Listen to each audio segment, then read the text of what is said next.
de retour pour un bilan couture. Donc ce que j'ai cousu notamment tout récemment en fin du mois de mars et début avril, puisque nous sommes le 5 avril. D'ailleurs, la chaîne a bientôt un an parce que j'ai posté la première vidéo le 8 avril 2022. En tout cas, je suis super contente de vous retrouver aujourd'hui pour un nouveau bilan couture. Si je ne me trompe pas, c'est le numéro 3.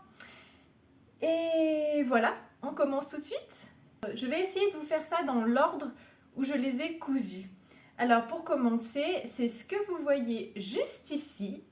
Alors du coup, j'ai cousu ceci. Mais alors, vous allez me dire, mais qu'est-ce que c'est? À quoi ça sert?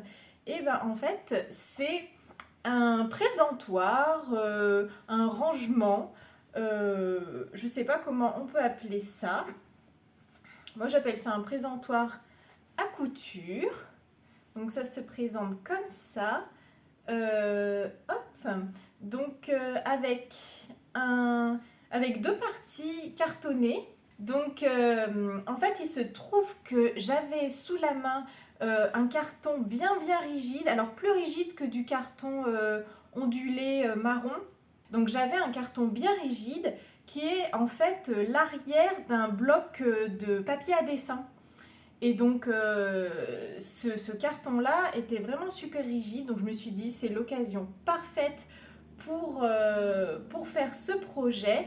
Je l'ai trouvé, c'est un tuto que j'ai trouvé sur la chaîne Elsa Couture. Et donc ce projet, alors qui est facile à faire, mais assez long, j'ai mis pas mal de temps à le faire. Donc là vous avez devant un petit boudin rembourré. J'en ai profité pour utiliser mes chutes, notamment les chutes de ce projet-ci. Voilà, hop, c'est pas facile à transporter quand c'est pas posé sur une table. Voilà, comme ça. Et donc vous avez la même chose de l'autre côté. Cet étage-ci est un peu en trompe-l'œil parce qu'on pourrait croire qu'il n'y a que deux poches, mais il y en a bien trois. Tac, ici, donc ça ce sont des grandes poches qui descendent jusqu'en bas. En tout cas, je suis très contente du résultat. Je voulais quelque chose d'assez sobre en termes de coloris. Parce que j'avais peur de me lasser en fait si c'était trop bariolé, trop coloré, étant donné que j'aimerais pouvoir garder ça dans mon atelier ou sur mon bureau assez longtemps. Donc, parce que voilà, ça peut tout à fait servir donc à ranger du matériel de couture, à ranger des stylos sur un bureau, des feutres aussi pour les enfants peut-être, des feutres, des crayons de couleur. Donc voilà, en tout cas, un super projet bien utile à coudre. C'est top.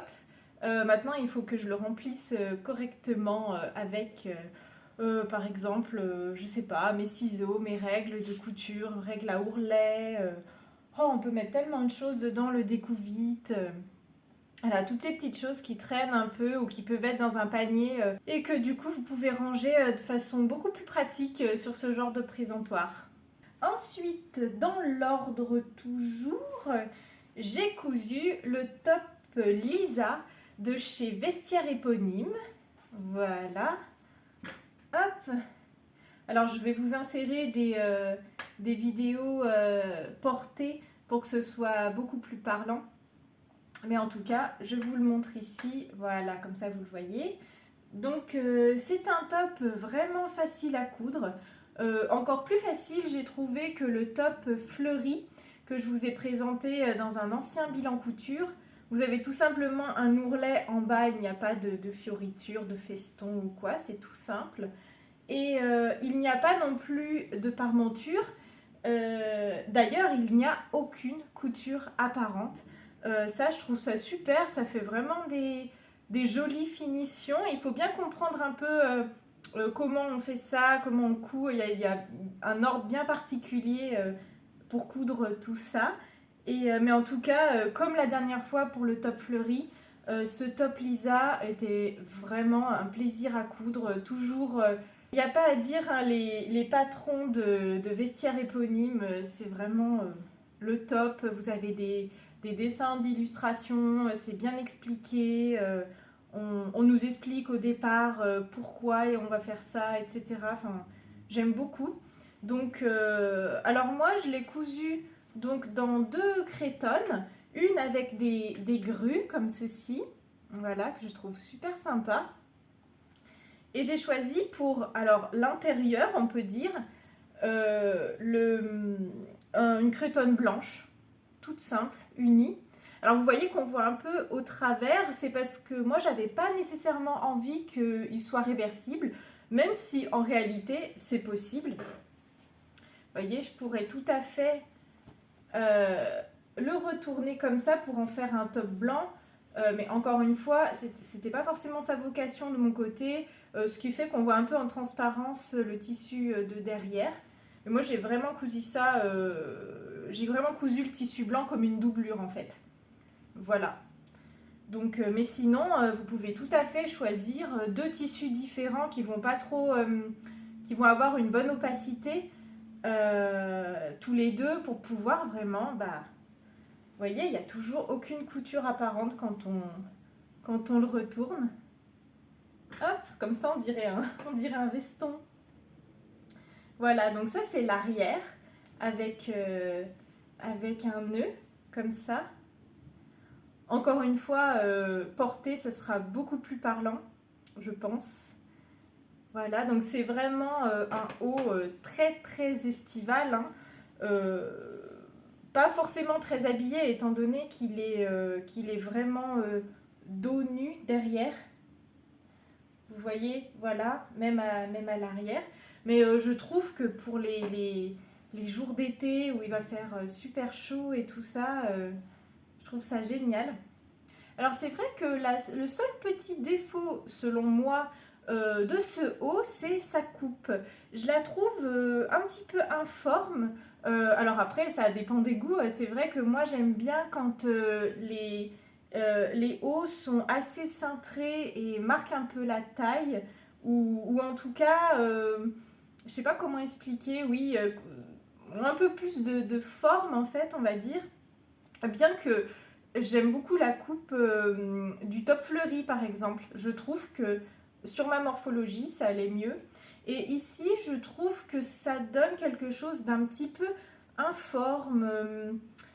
Voilà, du coup c'est très personnel, hein. Je pense quand même le porter, comme je disais, notamment pour les chaudes journées d'été. Je trouve que oui, ce qui est bien avec les hauts comme ça, qui ont 2 bonnes épaisseurs de cretonne, c'est que on peut facilement le porter sans soutien-gorge, voilà, et on verra rien au travers. Si on est pudique, voilà, c'est mieux.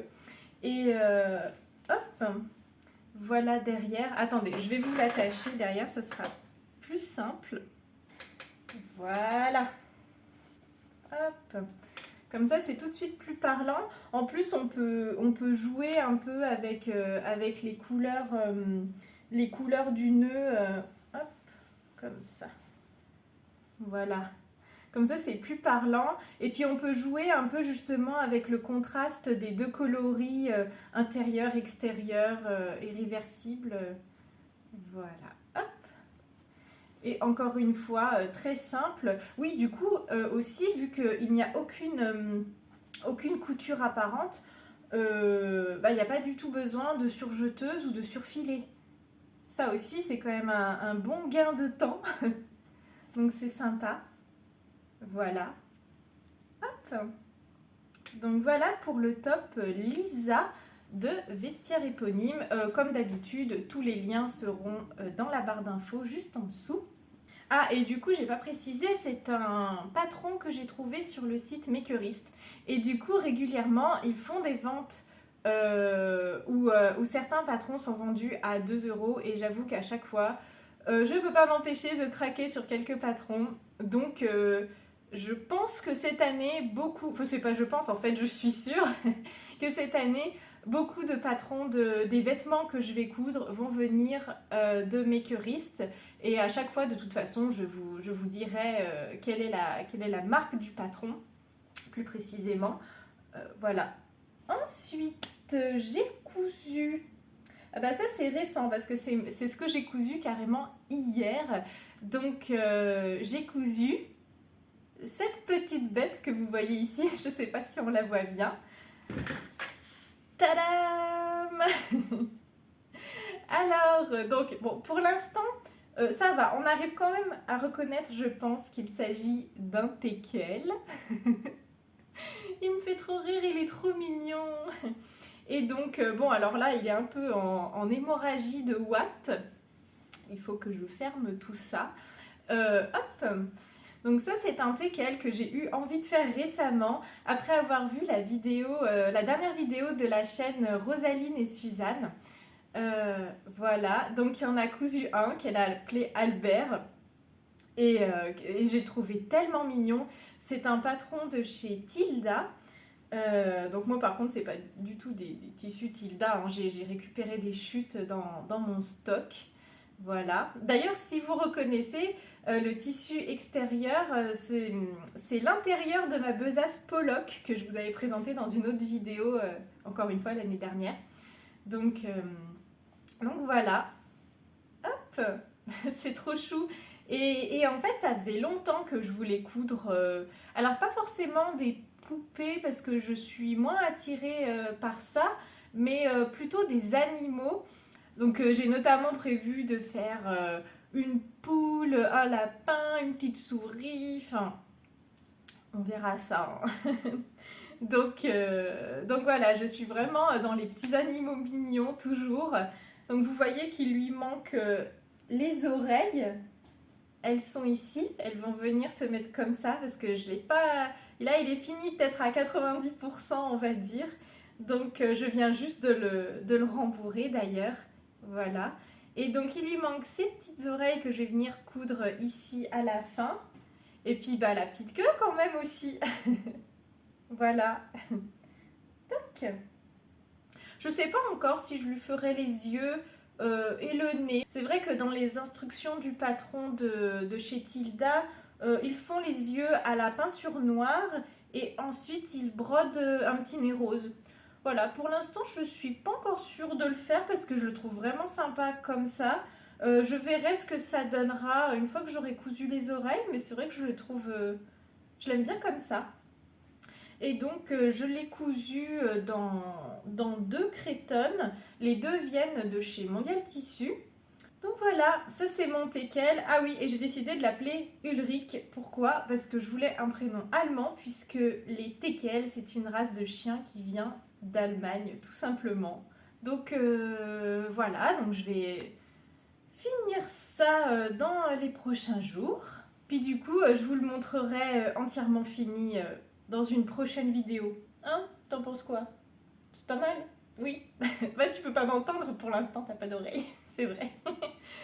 Alors, ensuite, 4e chose que j'ai cousu cette semaine. Ça faisait quelques semaines que je reportais ça, mais il me fallait absolument de nouvelles têtes d'oreiller. Donc je parle vraiment d'oreillers, de grands oreillers, pas les petits coussins, vraiment les grands oreillers qui font en l'occurrence environ 65 cm sur 65. Donc du coup ce que j'ai fait, je me suis tout simplement servi de mes anciennes têtes d'oreiller. J'ai regardé comment elles étaient faites, j'ai pris les mesures, etc. Et je me suis basée là-dessus pour en faire de nouvelles. Voilà, ça demande quand même pas mal de tissu puisque si on compte déjà 65 pliés en deux, hop, ça fait déjà 1m20, non 1m30. 1m30 et du coup ensuite il faut en plus le rabat intérieur que vous avez en général dans ce type de tête d'oreiller. Donc il faut compter un peu plus d'1m50 quand même pour ça. Il se trouve que j'avais justement un tissu que j'aime beaucoup dont j'avais justement 1m50 presque tout pile et du coup j'ai juste raccourci un peu le rabat intérieur. Mais regardez l'état de mes anciennes têtes d'oreiller. Bon, c'était pas des thés de qualité, hein, c'est des thés qui venaient de chez Ikea dans une parure de lit. Et alors, c'est une catastrophe parce qu'il n'y avait plus rien à faire en fait. Là, c'était irréparable, hein, j'aime autant vous le dire. Attendez. Vous voyez, je trouve même plus. Il y a tellement de trous que je ne trouve même plus où sont les... Attendez. Je vais la mettre sur... Voilà. Hop. Ça, c'est mon ancienne taie. Il y a un côté entièrement déchiré. Aussi, hop. Ça, c'est un trou qui est en plein milieu également. Donc, vraiment, voilà, il y en a même d'autres ici. C'est une catastrophe. Alors, bon, pour une taie de cette qualité, c'est-à-dire pas très bonne, elle m'a quand même duré une douzaine d'années. Donc, c'est pas si mal. Même si, bon, on aimerait que le linge de maison dure quand même encore plus longtemps, n'est-ce pas? Regardez, cette catastrophe, c'est irréparable. En fait, j'aurais eu beau recoudre, ça se serait tout déchiré en permanence de tous les côtés. Donc, c'était plus possible. Voilà, et j'en ai deux, et les deux sont dans le même état. Et donc, j'ai décidé d'en refaire. Alors, vous allez voir qu'elle ressemble un peu en termes de style. On est resté dans les petites fleurs de mamie. Voilà, ça, ce sont les nouvelles. Oh, j'aime trop ce tissu. Je sais que ça fait grand-mère, hein, je sais, j'en ai conscience, mais je trouve ça vraiment hyper, hyper délicat, hyper raffiné. J'aime beaucoup, je trouve que ça fait vraiment qualitatif. Donc voilà, encore une fois, j'ai refait... Ouh, ça fait grand, hein. Honnêtement, avant de la mesurer, je me souvenais plus que les têtes d'oreiller comme ça, c'était aussi grand. Mais voilà, la mienne fait environ 65 sur 63, je crois, à peu près. Et hop, voilà. Et donc, j'ai tout simplement découpé un très long rectangle. Je vous dis, ça faisait en fait les 1,50 m de longueur de tissu que j'avais. Et en fait, dans la laise qui était encore une fois d'environ 1,50 m, bah, si vous calculez, j'ai pu en faire deux. Et donc, il me reste pas beaucoup de tissu en fait, puisque j'avais environ 1,50 m sur 1,50 m. Et donc, ce tissu, à la base, ce qui est drôle, c'est que je l'avais acheté pour faire un haut. Et bah, finalement, il a fini comme ça. En même temps, ça faisait longtemps que je l'avais dans mon stock. Donc, bah, c'est pas plus mal. Je suis bien contente de l'avoir utilisé pour ça. Et donc ici, hop, vous voyez... Oula. Vous voyez ici, j'ai fait un rabat en bas. Là, c'est à l'intérieur. Alors, j'ai l'impression d'avoir des taies luxueuses maintenant dans ce beau tissu que j'avais choisi.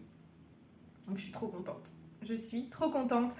C'était vraiment quelque chose que je reportais depuis quelques temps et il fallait vraiment que je m'en occupe, comme vous avez pu le constater, hein, parce que cela, voilà, c'était plus possible du tout. Ensuite, voilà pour ce que j'ai cousu récemment. Je crois que j'ai rien oublié, il me semble. Je vais faire un petit aparté pour vous parler de mes avancées en ce qui concerne la broderie, donc la broderie au point de croix en l'occurrence, parce que c'est ce que je fais beaucoup en ce moment. Je vais vous chercher ça tout de suite. Alors, du coup, je crois pas que je vous l'avais montré terminé. Il me semble qu'il me restait à faire les points arrière quand je vous l'ai présenté dans la dernière vidéo. Et donc, j'ai terminé mon petit hamster. Alors, il lui manque un petit cadre. Mais voilà à quoi il ressemble. J'aime beaucoup. J'aime beaucoup le rendu, vraiment. Alors, j'ai pas tout fait. J'ai fait que certains petits cheveux, en fait. J'ai pas fait toutes les moustaches, etc. Il y a beaucoup plus de points arrière, en fait, tout autour, normalement. Et c'est vrai que moi, les points arrière sur les points de croix, je n'aime pas ça. Je n'aime pas cette étape, en fait, à la fin. Moi, ce que j'aime beaucoup, c'est vraiment faire la partie point de croix, point compté. Et c'est vrai que oui, en général, on finit par du point arrière. Et c'est vraiment pas ma tasse de thé. Donc oui, ça prend quand même du temps, tout ça. Voilà. Et donc, tout récemment, j'ai fait, alors celui que j'avais prévu de faire en automne. Et du coup, j'ai fait celui-ci. Je vous l'avais présenté dans mon Flosstube, je crois, dans le premier Flosstube que j'avais sorti. Et du coup, c'est le petit hérisson. Oh, je l'adore. Donc, je l'ai fini pour la partie point de croix, mais il reste, qu'est-ce qui reste? Évidemment, le point arrière que je n'ai pas encore fait. Ça fait plusieurs jours que je l'ai mis de côté parce que j'ai pas envie. Enfin, voilà, je vais finir par le faire parce que ça rend vraiment beaucoup mieux. Ça fait un résultat beaucoup plus fini avec la partie au point arrière. Mais voilà, je le trouve déjà super joli comme ça. Pareil, si je le retrouve, je vous mettrai le lien en barre d'infos. Je crois que c'est un patron, enfin un kit de chez Riolis. Voilà, qui vraiment fournissent du bon matériel, c'est du bon fil. Le diagramme est très bien fait, l'aiguille nickel. Enfin, voilà. Du coup, je suis super contente de ce petit hérisson. Et pour changer un peu mes prochains kits de broderie, parce que j'en ai encore 3 en stock, ça va être notamment 2 kits qui ne sont pas des animaux. Donc ça va changer un petit peu. Et j'en ai un. Bah, vous savez quoi, je vais vous le montrer, celui que je vais faire prochainement. Vous allez voir, c'est des couleurs très printanières, très douces. J'aime beaucoup. Donc vous voyez que ce sont des couleurs très douces. En tout cas, de mon point de vue, ça fait très printanier. Avec les fleurs, la banderole. Voilà, là on part dans des coloris 100% pastel. Donc voilà, en tout cas j'aime beaucoup l'ambiance qui se détache de cette broderie. Et donc, bon c'est à l'envers pour vous, mais c'est un patron de chez Letty Stitch. Voilà, je sais pas trop. Ah bah c'est anglais, vous voyez, j'avais pas fait attention. Voilà, donc ça c'est mon prochain projet broderie. Et elle fait quand même au final 35 par 22. Je pense que c'est la taille du motif, à moins que ce soit la taille de la toile, je ne sais pas. Mais en tout cas c'est un gros projet, je pense que c'est la plus grande que j'ai jamais fait jusqu'à présent. Donc ça va prendre... ça va me prendre du temps, clairement. Vu mon rythme en broderie, parfois, ou comme je vous disais, je laisse un peu les choses de côté pendant quelques jours, quelques semaines des fois. Je sais pas si je l'aurai fini cette année.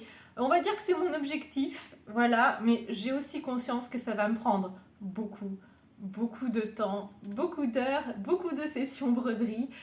Mais tant mieux parce que, après tout, parce que bon, pour ma part, c'est surtout pour le processus de création que j'aime faire du point de croix.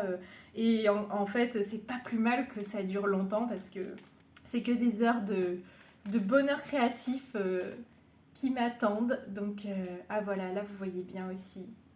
Qu'est-ce que c'est joli. Et donc, vous voyez que ça change un peu des petits animaux parce que là, j'ai vraiment enchaîné la souris blanche, le hamster et le petit hérisson d'automne. Donc, voilà, ça change un peu la thématique.